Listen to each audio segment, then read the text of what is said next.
Ah, hey, Holocure's out. I guess I can make a video on this. Oh yeah, Bale's stun luck, baby. Oh yeah, I was supposed to make a video on this. Frankly, I could have made this months ago, way before the Steam release of the game.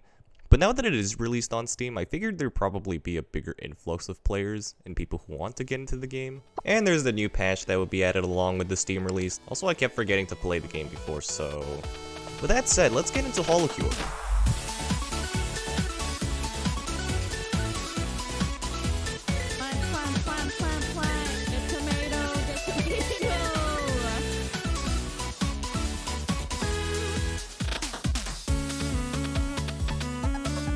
Whether you're an experienced veteran to Holocure, or roguelikes in general, or you're new to the game, I hope to make this video as entertaining and educational as possible for whoever watches, so everyone can take something out.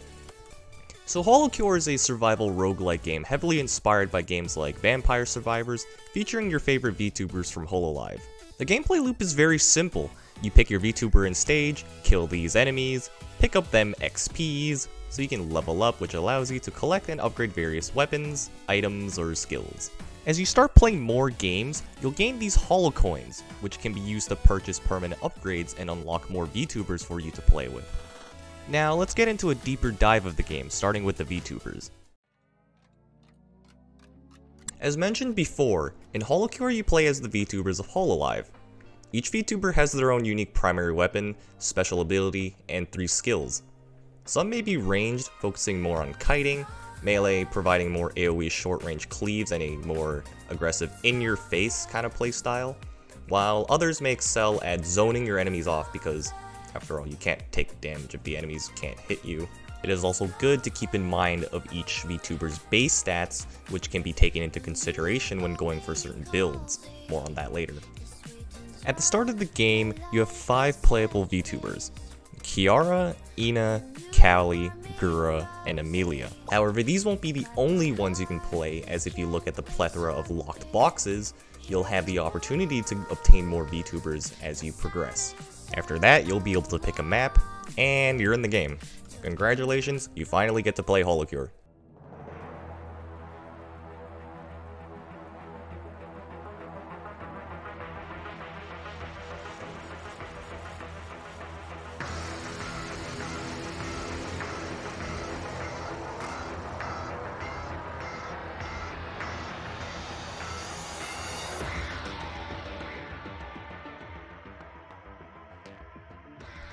In a game of Holocure, you'll want to kill as many enemies as possible to gain as much XP as possible, so you can level up frequently. But what do you actually do when you level up? Well then, let's get into weapons, skills, and items. Every Vtuber has their unique weapon by default, which can be seen in the top left corner, and this is also where you'll see your obtained weapons and items throughout a run. If you want to see what skills your Vtuber has, then look no further. Go to the menu with Escape and click on Skills here.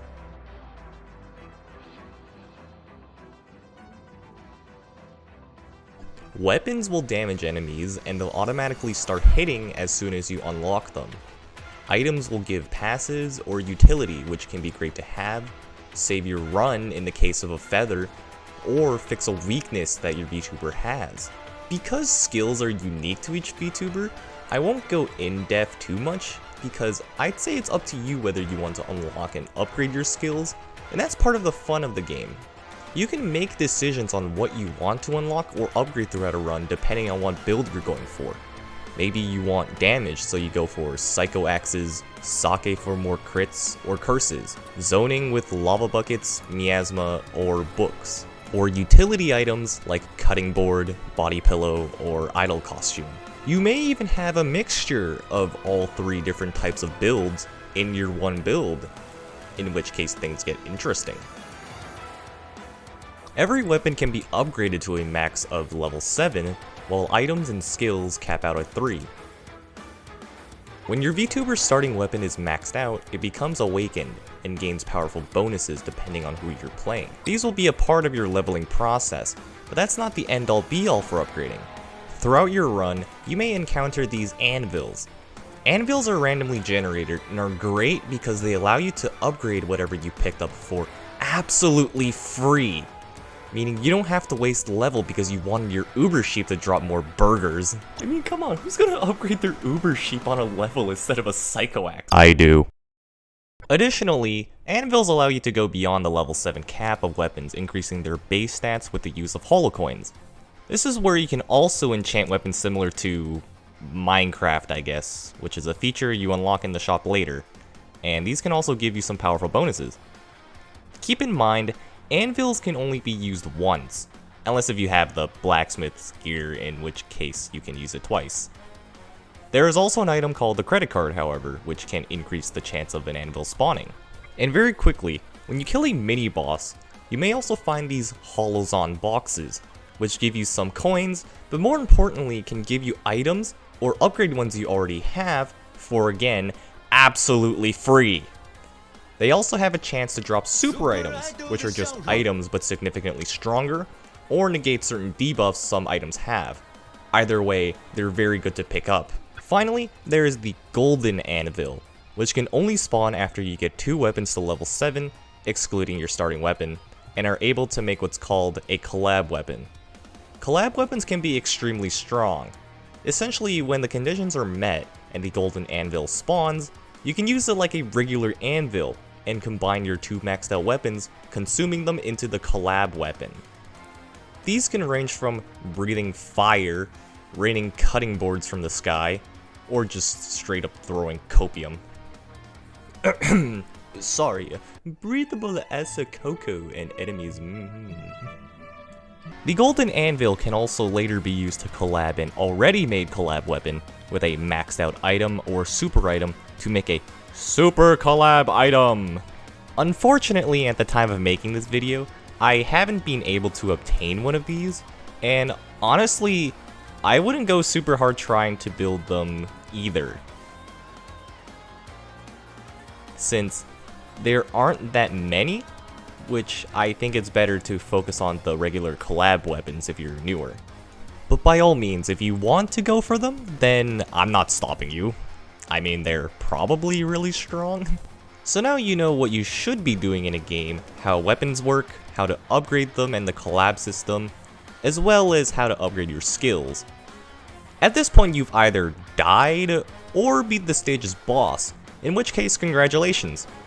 We get to talk about the shop now. Finally. So the shop is pretty easy to navigate, and this is where those holocoins finally come to use, because in this menu, you can obtain more Vtubers through a gacha banner type mechanic. Each banner is for a different generation of Vtubers, so scroll through them if there's one you like or think looks cool. Each time you roll, it'll spend 1,000 coins, and you may also find yourself getting duplicates. But don't worry, because every dupe you get, it will increase that character's G rank, and therefore increasing their stats. Each rank increases their stats by 1%, up to 20 times, for a grand total of 20%. This buff is permanent. Each time you get a duplicate, you can also obtain a Gambler's tier, made up of every single FGO player's gacha rolls. 7 tiers can be used to redeem a specific character, and 15 tiers can be used to redeem alternate outfits for some characters.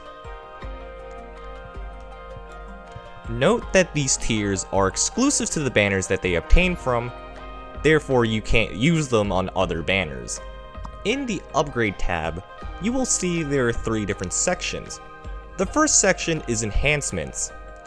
In the Enhancements tab, the first thing you should be picking up is unlocking the special attack for all of your characters.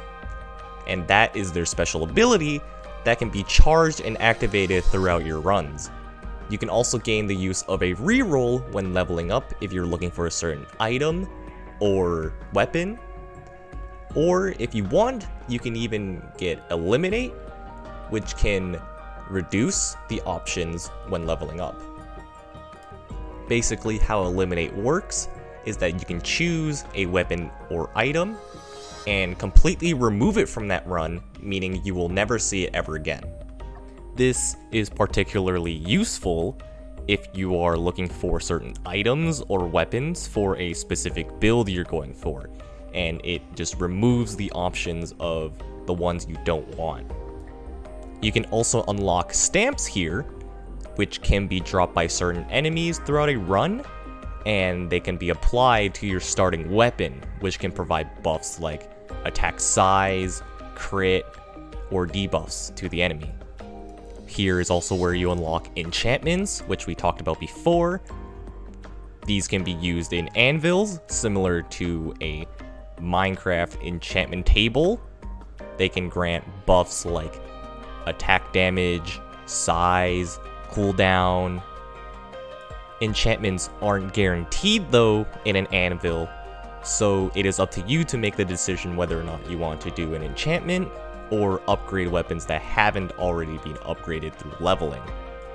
The fandom system is also unlocked here, where depending on the achievements that you get on a character, how many times you've won a run with them, you can gain stat bonuses on them. We can check out this system later. Stat upgrades are fairly simple. They just increase base stats like max HP, attack, speed, crit, regen, pickup range, or cooldown reduction on your special attack, your ability. In this last category, these are debuffs you can impose on yourself if you want to make the game more challenging. This can be not allowing collabs to be created, super items to drop, or turning off your G rank. You can also limit the amount of maximum weapons or items that you can gain in a game. Why would anyone do this? Because they hate themselves, I guess. If we back out of this menu and look at the armory, here we can see all of the different items that we've unlocked, and there are a lot of them. And with that said, that is the end of the shop section.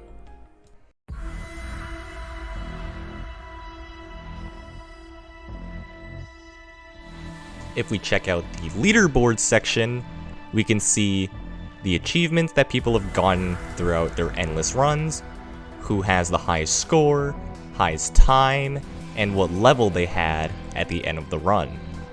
You can also filter by certain stages and certain Vtubers. In the achievements tab, you can see what achievements you got. In the achievements tabs, the more relevant part, I guess, is the fandom tab. Remember that this is a thing that you unlocked in the upgrades tab in the shop. Now, if you look at my fandoms, I haven't really gone too far up in them, but for example, if you look at my bales, you can see that I've gotten to the first upgrade, and it's giving me 5% of HP, attack, and speed, which is not that bad. At the bottom, you can also see the requirements for certain amounts of XP. And the point is that as you start playing your favorite character, they reward you for playing more, as you get more bonuses. But with that, that's really all you have to know for Holocure. We've covered a wide range of the different mechanics, from skills, the shop, weapons, items, how to upgrade them, the anvil and collab system, as well as the holos on boxes, and what to do after a game. So if you're looking to try out Holocure, I definitely recommend it. I've been having a ton of fun with the game these past few days that I've played it. I mean, clearly this game has some relevancy if it's doing better than Overwatch 2. Actually, I'm sorry, that's not a very high bar to reach. So if you've learned something, or you already play Holocure and you found this entertaining, leave a like down below, subscribe to the channel, leave a comment if there's anything that I could have improved from this video, or if you want to see some of my runs. With all said, I'm Rico, and I'll see you in the next video.